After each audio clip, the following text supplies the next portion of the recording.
Larson, and I want to share a very valuable lesson with you today. My operations manager, Amanda, will actually be going through step by step so you understand every single nitty-gritty detail of how to do this operation. Here at Real Estate Mad Education, we don't believe in fluff. We believe in details. We want to give you actionable information that you can follow along with and go implement right away. I hope you enjoy this training. Thank you.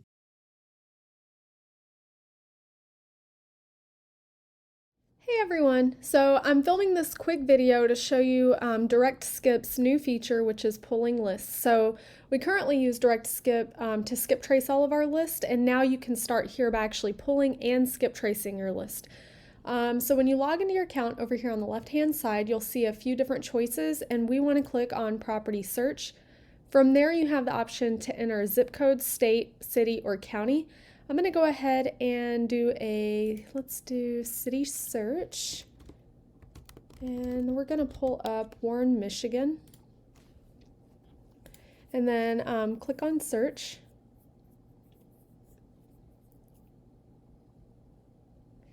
And now you can see there are quite a few records. We're going to narrow that down over here on the right hand side. So I do have the printed out how-to that you guys can reference back in the library. But basically, so far, we have pulled 3 types of lists in Direct Skip, but this system is not limited to only those 3 options. There are different types of lists that you can pull. So if your client has a different list they want to test out, that's totally fine. Just search under the filters to make sure it's a list that Direct Skip offers. The 3 lists that I'm going to be talking about here are the vacant list, the absentee owner list, and the tax delinquent list. If you follow the how-to, you'll see how to pull each of those lists in a step-by-step instruction, but here we're going to cover that in the video. So, characteristic filters, the first thing you want to do is decide on what type of property. If you're working for most of our clients, they like to do single family or multifamily homes, but again, we have a large range of clients that some people will do commercial buildings, some like vacant lots, so you really need to first get the criteria from your client to decide on the location and the types of properties that they purchase. From there, you can go ahead and start narrowing down the property types here. So you don't want to make sure you don't click on all of residential unless you really do want all of these properties. Reason why is because residential can mean anything from your typical single family homes, but it can also include the mobile homes, row houses, timeshares, and those sort of things that we don't normally buy. So what I do is I click on the selections that I want. So single families, let's see, we'll scroll down here. I don't buy mobile homes or any of these timeshares sort of things. So that's going to be the only one there that I'm going to select, but if I keep scrolling down, more options become available, and you can see that here, residential income, so your multifamily homes like duplexes, triplex, those sorts of things. So I'm going to go ahead and select these here. So these are the properties that I want to purchase in my list. Again, verify what types of properties you will be selecting. And then we don't want any vacant land here. In some cases, if we did, we would just select that. And as you can see, there are a lot of options. So if you're going to stick with your typical single family, multifamily homes, the options I selected in this video so far are the ones that you're going to want. So we can click out of that. Some of these you will never touch. So for example, I'm not going to worry about that. I'm not going to narrow it down so much that I need to include this information here, but you could if it's something your client or you wanted to pull. Residential units, that's typically for apartments or multifamilies if you wanted to narrow that down to only search for certain types of apartment buildings. Right now I'm going to show you vacant, the vacant list. So you can see here that's right here up top. If you're pulling a vacant list, you just want to make sure that that is selected. So typically your vacant list is going to be the first list that you pull when you're first starting out. We like vacant houses for a lot of reasons, but basically they're easy to work with. When nobody lives in the property, you can put a lockbox on it, you can go in and out, you can have showings. So vacant houses are definitely ideal. Also shows a lot of motivation on the seller side because they're paying for a house that they don't currently live in. We don't really have to worry about any of this information yet for a vacant house. If you wanted to go through and put in more of these filters, again, it's totally up to you. If you wanted to pull only properties that have equity, we can go ahead and put is greater than or equal to. And then in this box, again, it's really up to the discretion of you or the client, but let's go ahead and say we want at least 60% or more in equity. Value filters we're not going to worry about here. Listing information on all of your lists, you want to make sure that they are not listed. So we only want unlisted properties. If it is listed, that means it's already online with a realtor. And typically, as investors, we don't want those types of lists when we're searching for our for sale by owner vacant houses. So really that is all you need to do for your vacant list. And then you're going to apply your filters, and it's going to narrow down the number that originally popped up once it places all of these filters. So we'll give that a second to update, and then I'll move on and show you how to change your list to the other lists that I described. So as you can see, these are the current filters, and it narrowed that down quite a bit to only 1,243 records. Okay, so if you were ready to pull this list, you would move on to skip tracing this list of 1,243 records, and I'll show you that when we get to that point. But now I'm going to move on to your absentee owner list. Okay, so I'm going to change back the vacant status and start from the top. We are going to leave our property type and our location for all lists. So these are the types of properties in the area that you're looking to purchase. So we'll leave that alone. And we took out our vacant criteria already. And then now what we want to do is we want to select all absentee owners. So that's where we're going to open up the owner information filter here. And instead of it being owner occupied, we're going to select no there. So that means they do not live in the property. That is called absentee owner.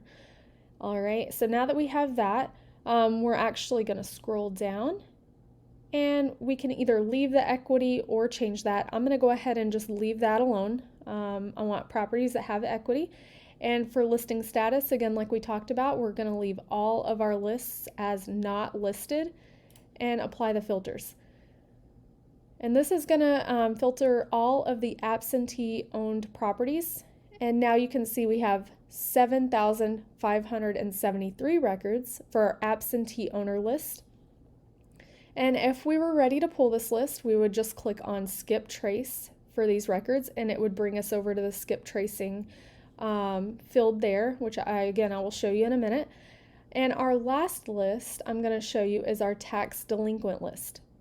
Okay, so what we're going to do is remove owner occupied. Again, we're going to leave our property type and our location. We're going to scroll down, and you can choose to leave or remove the equity. I'm going to go ahead and leave that alone. We're going to make sure we leave our listing status as not listed. And now we want to select under owner information filters is tax delinquent, and we will click yes on that. So this is going to pull all tax delinquent properties in your area, matching all of the other filters that you have in. So we're going to apply those filters. And if we scroll up, you can now see we have 6,723 records. And then we would just click to skip trace those records if we were ready. So what I'm going to do, I'm going to actually go ahead and change this back to our vacant list. This is the one that you're probably going to start out with. So I'm going to show you from start to finish on how to pull that list and skip trace it. So we just change the vacant status back. We're going to apply our filters. Make sure you click apply if you make any changes, and go back up to the top. Make sure you have all of the current filters that you want. Everything looks good.